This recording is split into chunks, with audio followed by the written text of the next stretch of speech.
परीक्षित दौड़ उठे, जाओ जाओ गुरुजी से कह देना कि जिसका जो स्वभाव होता है विषमता के समय भी वो स्वभाव को नहीं छोड़ पाता। संतों का स्वभाव है कृपा करना। वो शाप देना चाहते थे लेकिन शाप देते देते भी वरदान दे गए हैं। अरे आज तक जब से ये सृष्टि बनी है तब से लेके आज तक एक क्षण पहले ये पता नहीं होता कि हम मरने वाले हैं, और मुझे तो 7 दिन पहले सूचना मिल गई कि मैं मरने वाला हूँ। 7 दिन की तैयारी का अवसर मिल गया। जाओ जाकर गुरुजी को कह देना कि उन्होंने शाप नहीं, उन्होंने तो वरदान दे दिया है। एकदम महाराज परीक्षित हस्तिनापुर से मुक्त होकर गंगा के किनारे आ बैठे। कमल में मकरंद आते ही जैसे भौरे इकट्ठे हो जाते हैं, महाराज परीक्षित के आते ही देवर्षि, राजर्षि, ब्रह्मर्षि चारों तरफ से एकत्रित हो गए। महाराज वशिष्ठ आ गए, समीट आ गए, पिप्पलायन आ गए, विश्वामित्र आ गए। बड़े बड़े देवर्षि राजर्षियों से गंगा तट आच्छादित हो गया। महाराज परीक्षित ने पूछा, भगवान मैं सर्पदंशन से मरने वाला हूँ, 7 दिन का मेरे पास समय है, कोई ऐसा उपाय है कि मुझे मोक्ष मिल जाए?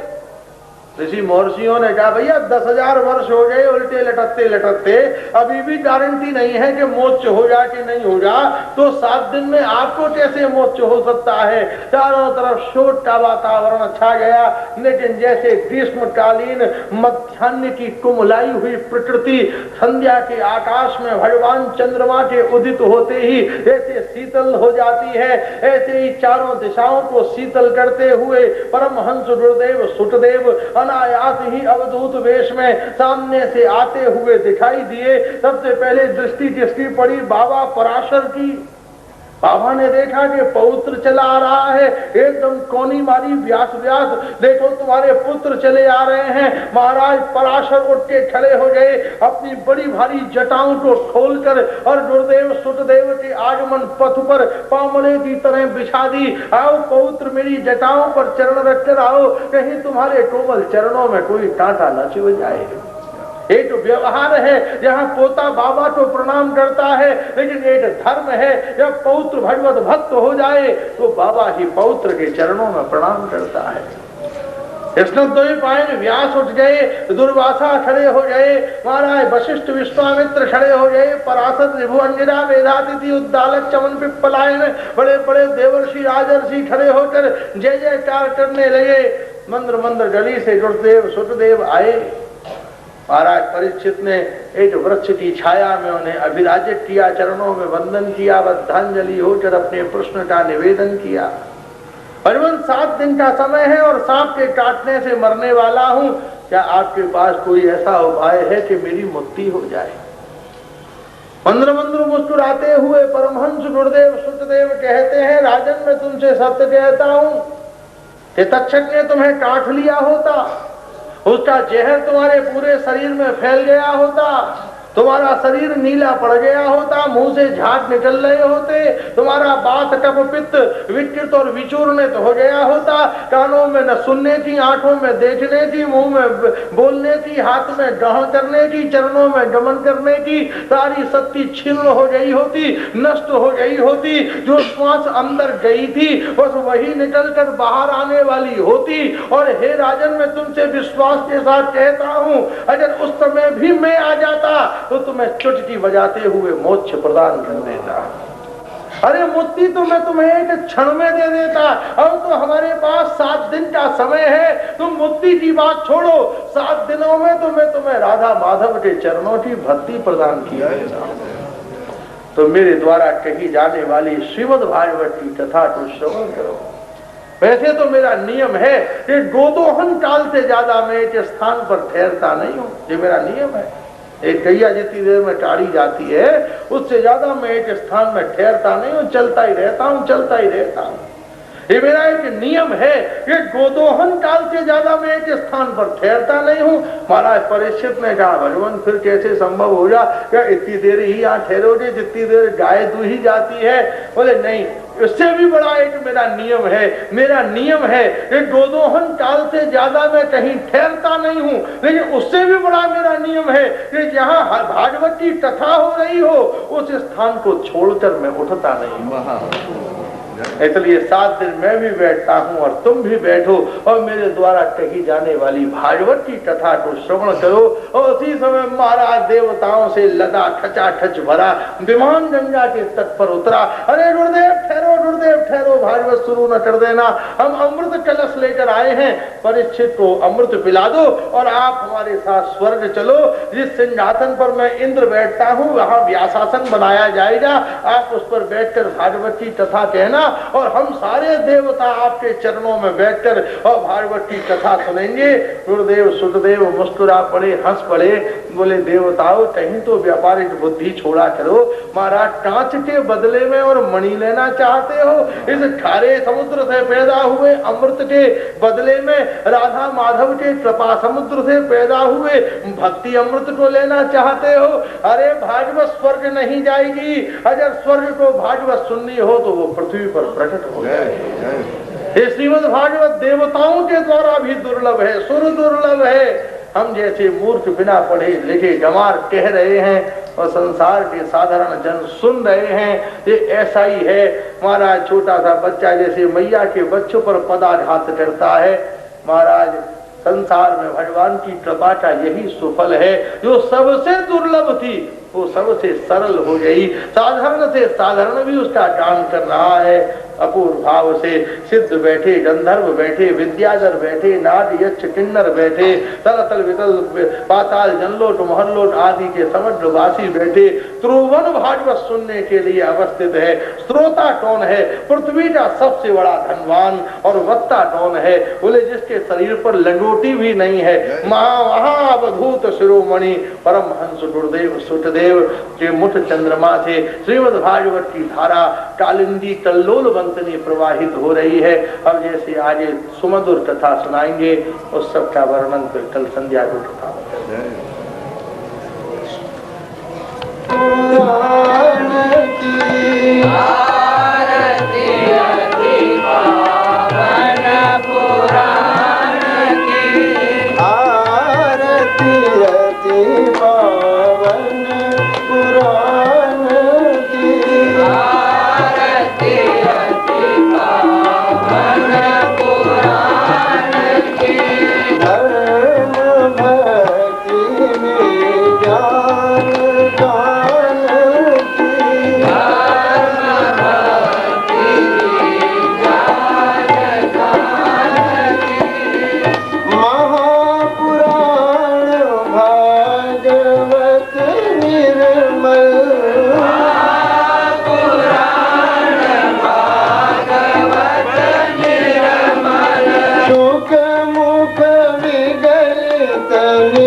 निधान की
धीमहि तन्नो विष्णु प्रचोदयात्।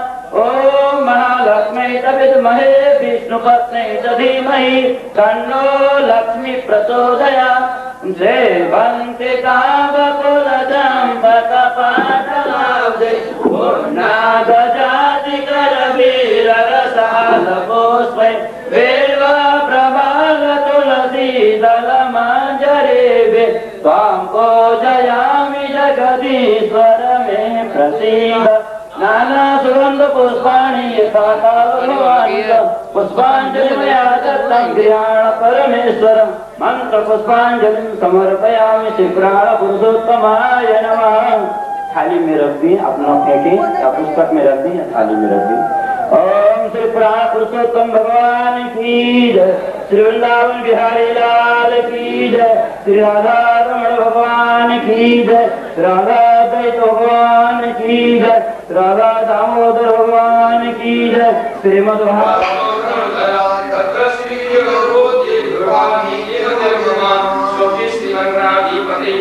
श्री लक्ष्मी नारायण नमः, श्री मां वैष्णवाभ्यां नमः, श्री वाणी हृदयगर्भाभ्यां नमः, श्री सती हरि ओम तत्सत् हरि ओम तत्सत् विष्णु विष्णु विष्णोराज्ञः प्रवर्तमानस्य सकल जात सृष्टि कारणो ब्रह्मणो द्वितीय पदार्थे श्री से अमुक गंगायां सभी श्री यमुना जी दक्षिणायनी समीपे अमुक देव सन्निध श्री गोविंद गोपेश्वर श्री रंगनाथ श्री राधा दैत्यमा सन्निधौ अमुक स्थाने सचि मधुरम नंतर गते श्री बिंदाव पक्षे शुक्ल पक्षे अमुक वासरे गुरुवासरे अमुक रात्रिते सूर्य तिथे चंद्र एवं अमुक शुभ पुण्यहाम तीर्थौ तिरोदस्याम तीर्थौ अमुक गोत्रोत्पन्न अपना गोत्र उच्चारण करने हैं, अमुक नाम ने हम अपना नाम उच्चारण करने हैं। बाबूजी बोली सपत्नी को हम सपरिवारो हम सबांधवो हम सकुटुंबो हम एतत् धर्मः प्रधान श्री गणेश अंबिका वरुण देवता श्री आदि षोडश मातृका श्री आदि सप्तघृत मातृका सूर्यादि नवग्रह असंख्य रुद्र देवता चत्वारः वेदाः सर्वतो भद्र स्थापित देवी देवता प्रधान कलशः पूजनम तथा च श्री राधा कृष्ण राधारमण पूजनम तथा च श्रीमद् भागवतः महापुराणस्य पूजनम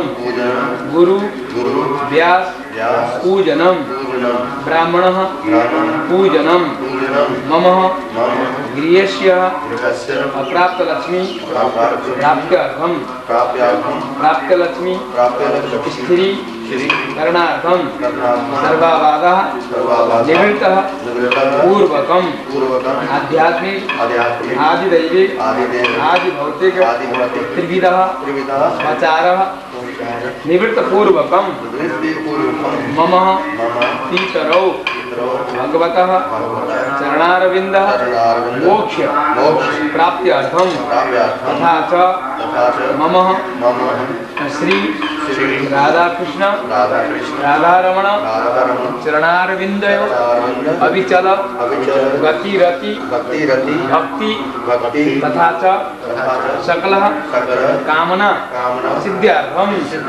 आवाहित सर्वाभ्यो देवेभ्यो अद्य तृतीय दिवसे पूजनम अहम करिष्ये। ओम तत्सत् श्री कृष्ण चरणार्पणमस्तु। ओम तत्सत् श्री कृष्ण चरणार्पणमस्तु। अरे हाथ में अच्छे ले लीजिए, थोड़ा अच्छे थोड़ा ले लीजिए। भगवान गणेश जी का आह्वान करें।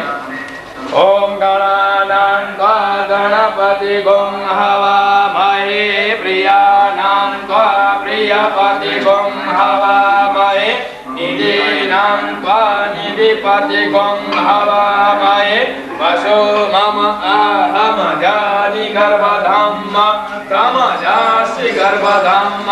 ओ पुरुष सिद्धि विनायकाय नमो नमः। ध्यायामि पूजयामि आसनं रचितानि समर्पयामि श्री गणेशाय नमो नमः। और अच्छे ले लीजिए। ओम अम्बे अम्बिके अम्बालिके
गुरवे नमः।